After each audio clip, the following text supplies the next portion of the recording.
کچھ بھی ہے اللہ کو اپنا دوست بنائیں، اللہ کے ساتھ ہر بات شیئر کریں، بجائے کہ آپ عارضی سہاروں کے اوپر ڈپینڈ ہو جائیں۔ اللہ کو اپنا دوست بنائیں، اللہ کو اپنے غم سنائیں۔ لا تحزن ان اللہ معنا، غم نہ کرو، اللہ تمہارے ساتھ ہے۔ کون آپ کے ساتھ ہے؟ ذرا تصور تو کریں۔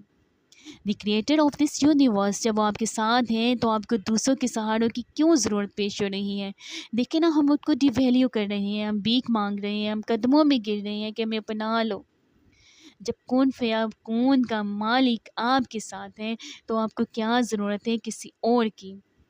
اللہ سے دوستی کریں نا، اللہ سے ہر بات شیئر کریں۔ اللہ انا اولیاء اللہ ہی، بے شک جو اللہ کے دوست ہیں، لا خوف علیہم ولا ہم یحزنون، ان کو نہ تو خوف ہوگا اور نہ ہی غم ہوگا۔ تو پھر آئیں عارضی سہاروں کو چھوڑ کر اللہ سے دوستی